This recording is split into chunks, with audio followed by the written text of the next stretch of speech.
बात करते हैं डीएनए पॉलीमरेज का वर्किंग मैकेनिज्म क्या होता है। बड़ा आसान है, कोई डिफिकल्ट नहीं है। जैसे मान के चलिए, देखो मैं आपके सामने पहले आपको मैं करता हूँ क्लियर, ये टेम्पलेट स्ट्रैंड क्या होता है ना, ये समझाता हूँ मैं आपको। चलिए मान के चलिए कि मैं आपके सामने 3 स्ट्रैंड दिखाता हूँ। डजंट मैटर ये स्ट्रैंड है डीएनए के हैं, आरएनए के हैं, फर्क नहीं पड़ता, दोनों के पास स्ट्रैंड है।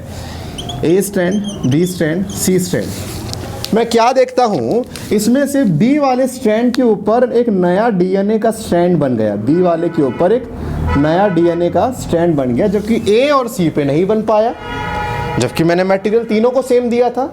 तो जिस स्ट्रैंड के ऊपर एक नया स्ट्रैंड बनता है, उस पुराने वाले स्ट्रैंड को हम क्या बुलाते हैं, टेम्पलेट स्ट्रैंड।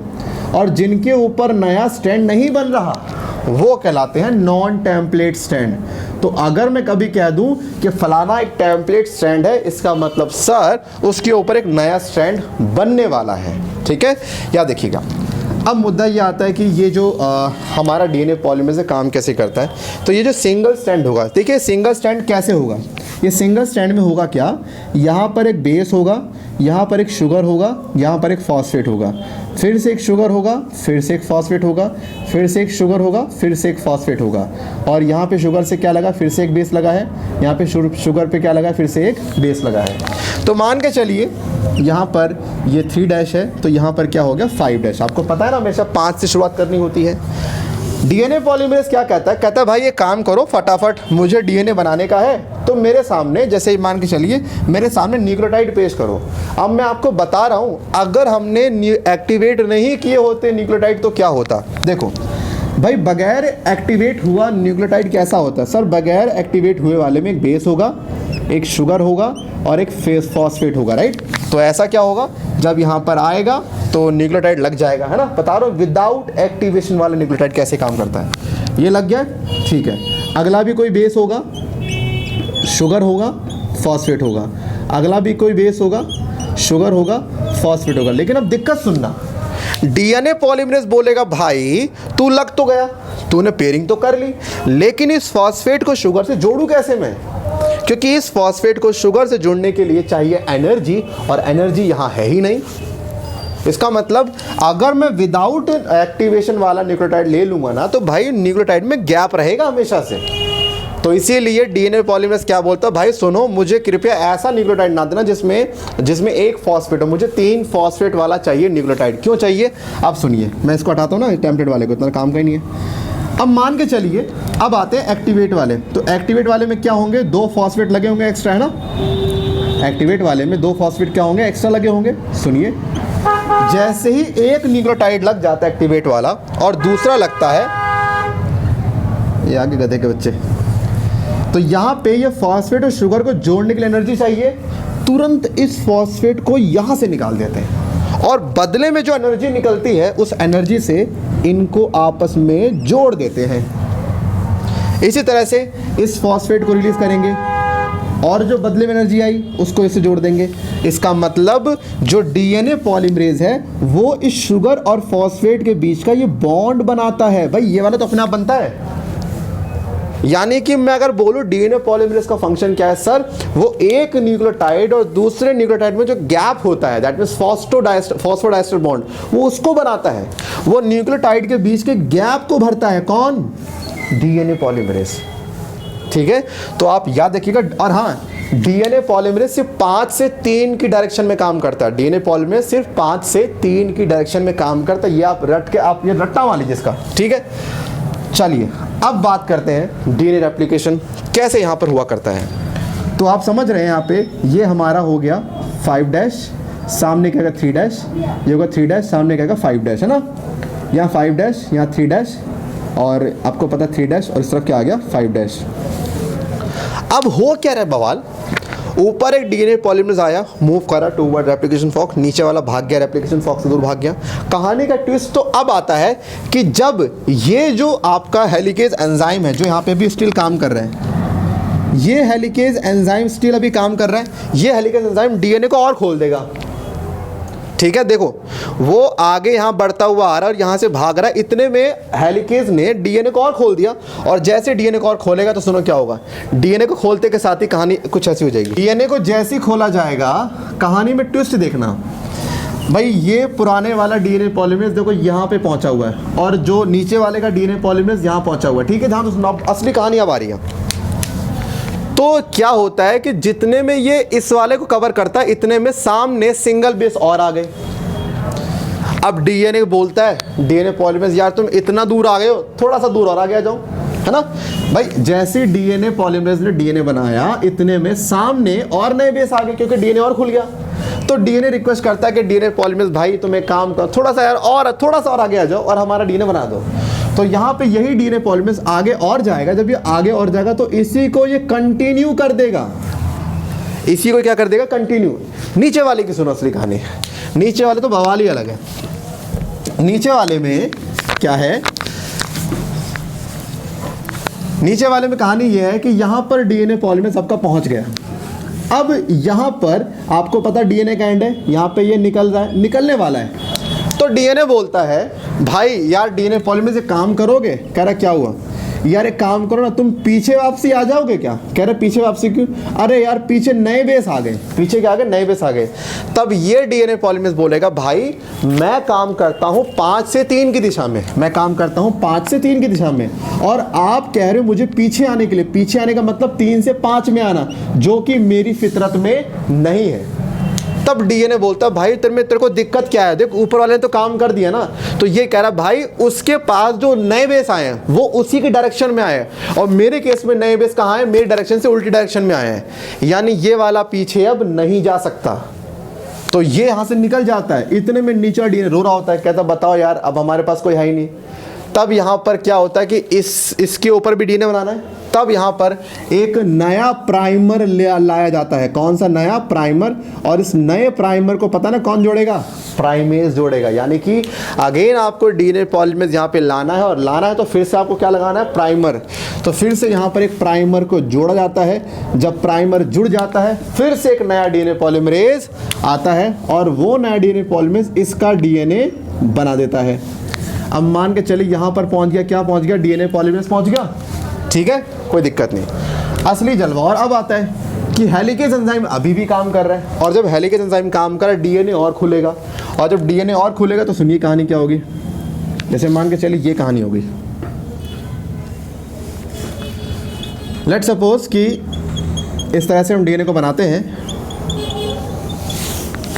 और मान के चलिए ऊपर वाले ने इतना डीएनए बना दिया है ना, और ऊपर वाला कहता डीएनए पॉलीमरेज भाई मैं जा रहा हूँ यार, मेरा काम होगा, तूने 2 बार करवा लिया। अच्छा नीचे वाले में क्या हुआ? नीचे वाले में सुनिए, एक डीएनए तो ये बन गया, दूसरा डीएनए ये बन गया, और बीच में क्या होगा?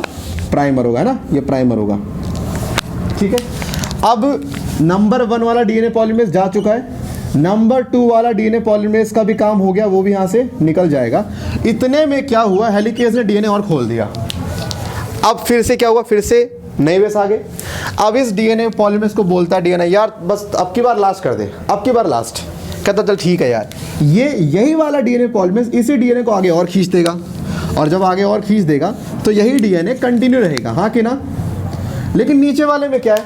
अब सेकंड वाले से बोलता है डीएनए कि यार देख तेरे पीछे आ गए हो। क्या बोलेगा? भाई सुनना, मैं 5 से 3 की दिशा में काम करता हूँ, और तू मुझे उल्टा 3 से 5 में बुला रहा, जो मेरी फितरत में नहीं है। तो डीएनए कहता फिर क्या करें? कह रहा भाई मैं जा रहा हूँ, यहाँ से निकल जाता है। फिर डीएनए क्या करता है? एक नए प्राइमर को ढूंढ के लाएगा और यहाँ पे लगाएगा, क्योंकि जैसे यहाँ लगेगा प्राइमर, नया डीएनए पॉलीमरेज खुद ब खुद पहुँच जाएगा, और वो फिर से क्या करेगा? फिर से ऐसे डीएनए बनाएगा। तो होता क्या है कि जैसे इसमें डीएनए बनता चला जाता है, तो जो प्राइमर है, इन प्राइमर को भी रिमूव किया जाता है। ये प्राइमर भी क्या हो जाता है? बाद में निकल जाते हैं। प्राइमर बाद में क्या निकल जाएंगे, और जब ये प्राइमर निकल जाएंगे आपको पता क्या मिलेगा? सुनो, आपको मिलेगा ये कंडीशन, इस तरह से आपको मिलेगा ये कि सर ऊपर डीएनए बन रहा है लगातार, और नीचे डीएनए बन रहा है टुकड़ों में। क्योंकि टुकड़े क्यों? बीच में गैप क्यों आ गया? सर जब प्राइमर हटेंगे तो इन दो के बीच में गैप आएगा ना।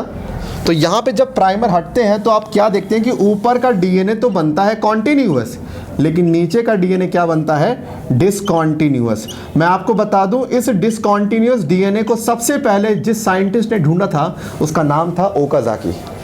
तो ओकाजाकी साइंटिस्ट ने सबसे पहले इस डीएनए के टुकड़ों को डिस्कवर किया, तभी से इन डीएनए के टुकड़ों का नाम क्या पड़ गया, ओकाजाकी फ्रैगमेंट। क्या पड़ गया, ओकाजाकी फ्रैगमेंट इसका नाम पड़ गया। और इसकी डायरेक्शन क्या होती है, 5 से 3। इसकी डायरेक्शन क्या होती है, 5 से 3। लेकिन कई लोग कहते हैं सर ये क्या बात कर रहे हो, अरे जब डीएनए बनता है फाइनली तो दो डीएनए बनते, दोनों बिल्कुल ठीक होते हैं। भाई एंड रिजल्ट क्या है, एंड रिजल्ट में सर डीएनए दोनों बिल्कुल सही होते हैं, लेकिन आप तो बता रहे हो कि ड्यूरिंग फॉर्मेशन एक डीएनए तो पूरा बन रहा है, एक तो टुकड़ों में बन रहा है। तो मैंने भी कहा कहानी पूरी नहीं हुई है। जब ये काम हो जाता है उसके बाद क्या होता है कि चलो ये तो डीएनए पहले बन गया, लेकिन इस डीएनए में भी बहुत सारी खामियां हैं। तो तुरंत क्या होता है, एक एंजाइम को लाते हैं, एंजाइम का नाम है डीएनए लाइगेज। इस एंजाइम को बोलता है जी ये घर टूटा हुआ है, आपको रिपेयर करना है, कर देंगे कोई दिक्कत नहीं। लेकिन डीएनए लाइगेज कह रहा है मैं वो गलती नहीं करूँगा जो डीएनए पॉलीमरेज ने करी। क्या, मैं 5 से 3 में काम नहीं करूँगा। क्यों, अरे मैं 5 से 3 में काम करूँगा, पीछे टुकड़े फिर मिलते चले जाएंगे। तो एक काम करते हैं, इसने कहा एक काम करते हैं, मैं 3 से 5 में काम करता हूँ, ताकि जो जो टुकड़े मेरे सामने आएंगे मैं सबको जोड़ता हुआ जाऊँगा। 3 से 5 में जो आएंगे मैं सबको जोड़ता हुआ जाऊंगा।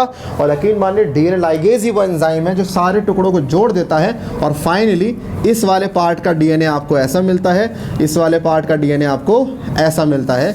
मैं आपसे पूछना चाहूँगा ए और बी यानी ये वाला और ये वाला डीएनए में से कौन सा पहले बना, ऊपर वाला पहले बना। क्योंकि ऊपर वाला डीएनए पहले बना है, इसका मतलब ऊपर वाले को हम लीडिंग स्ट्रैंड ऑफ कह सकते हैं, लीडिंग स्ट्रैंड कह सकते हैं। लीडिंग मतलब जो लीड कर रहा हो, जो आगे चल रहा हो उसे बोलते हैं लीडर। और क्योंकि ये बाद में बना इसलिए इसे क्या बोलते हैं, लैगिंग स्ट्रैंड ऑफ डीएनए।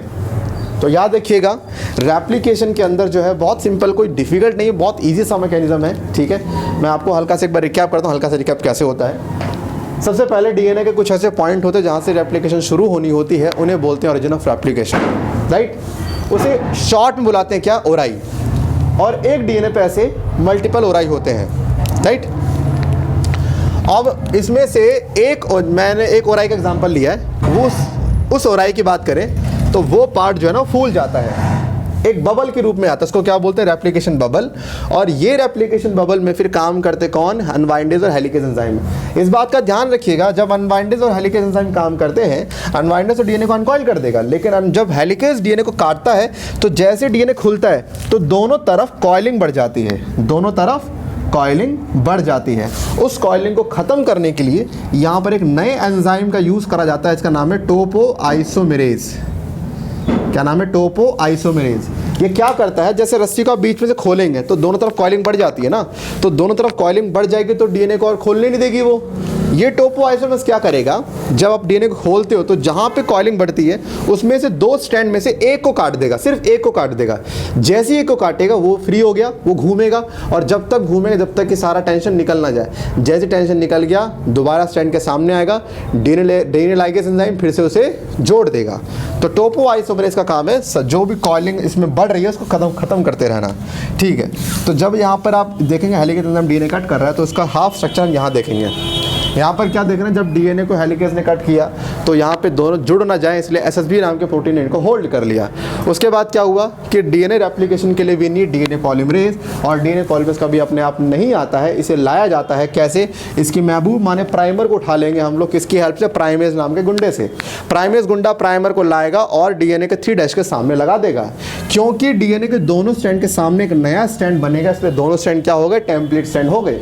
तो जब यहाँ पे डीएनए के आरएनए प्राइमर लग गया उसके बाद तो पॉलीमरेज को भाग भाग के आना ही है, और जब भाग भाग के आएगा तो क्या होगा, तब वो डीएनए के स्ट्रैंड को कंटिन्यू करेगा नीचे भी और ऊपर भी। फिर मैंने बताया कि यहाँ पर जैसे डीएनए पॉलीमरेज आया वो आगे मूव करता है 5 to 3' डायरेक्शन में, तो डीएनए का स्ट्रैंड क्या है, सामने बन गया, सेम नीचे बन गया। बवाल कहाँ आता है, हेलिकेज जब डीएनए को खोलता ही चला जाता है तो उसके बाद क्या होता है कि नीचे वाला डीएनए पॉलीमरेज पहुंच गया एंड पे, ऊपर वाला तो भी बीच में ही है, तो वो सारे उसके सामने सिंगल बेस ऊपर वाले के सामने आते हैं, लेकिन नीचे वाले में सारे सिंगल बेस पीछे आते हैं। अब जैसे मैं चल रहा हूँ, मेरे सामने जितने भी सिंगल बेस आएंगे, जो भूखे लोग हैं उनको खिलाता चला जाऊँगा, लेकिन अगर मैं आगे चल रहा हूँ और खाने वाले लोग कहाँ हैं, पीछे बैठे भूखे, तो मैं नहीं खिला पाऊंगा क्योंकि मेरी डायरेक्शन क्या है, सिर्फ आगे की डायरेक्शन है ना। तो यहाँ पर ये होता है। और जब ये रेप्लिकेशन चलती रहती है तो आपको मालूम पड़ता है कि डीएनए के एक स्टैंड पे होती है कॉन्टिन्यूस रेप्लिकेशन, एक पे होती है डिसकॉन्टिन्यूस रेप्लिकेशन। और ये डिसकॉन्टिन्यूस रेप्लिकेशन में जो डीएनए के स्टैंड बनते हैं उसे बोलते हैं कज़ा के फ्रेगमेंट, और इनको जोड़ने के काम कौन आता है? DNA ligase. तो यहाँ पे ना ये था आपका जो है डीएनए रेप्लिकेशन। आपको छोटी मोटी बातें और जान लीजिए, ठीक है, ज़रूरी है, जो आपके लिए छोटी मगर मोटी बातें सुनते हो वो चीज़ें। अब मैं आपको बता रहा हूँ कि डीएनए पॉलीमरेज के टाइप्स क्या क्या। देखो जहाँ पे डीएनए पॉलीमरेज चाहिए होता है ना, एक बार सुन लीजिए डीएनए पॉलीमरेज के टाइप्स क्या क्या होते हैं। तो यहाँ पे वी नीड डीएनए पॉलीमरेज, 3 तरह का डीएनए पॉलीमरेज, 1, 2 और 3। मेन काम किसका है? बॉस तो है ये कराता है रेप्लिकेशन। रेप्लिकेशन 1 भी करेगा, लेकिन मेजर कौन है? 3 वाला मेन काम करता है। और ये 2 वाला ये काम करता है रिपेयर का। मान के चलिए कहीं डीएनए में मान के चलिए एडेनिन की जगह पे यूरासिल लग गया, ठीक है, तो ये क्या करता है डीएनए पॉलीमरेज से, जब डीएनए बन जाता है तो ये प्रूफ रीडिंग करता है, घूमता पूरे के पूरे डीएनए पे, देखता कहाँ पे क्या गलती है, और अगर कहीं कोई गलती मिलती है तो ये उसको निकाल कर सही बेस को उस जगह पे लगा देता है। इसका मतलब रिपेयर करने का काम हमारे 2 वाले का है। तो यहाँ पर आप ध्यान बस ये रख लीजिए याद कि हाँ डीएनए पॉलीमरेज कुछ होता है। और बाकी मैं बताऊँ मजे की बात, तो ओराई हमारे पास, that means in eukaryotes we have multiple ori, but prokaryotes के पास एक सिंगल ओराई होती है। तो ये था आपका डीएनए रेप्लिकेशन। उम्मीद करता हूँ आपको समझ में आएगा। समझ में आया तो भाई लाइक कर देना, बड़ी मेहनत लगती है आपको मुझे इस वीडियो बनाने में, ठीक है।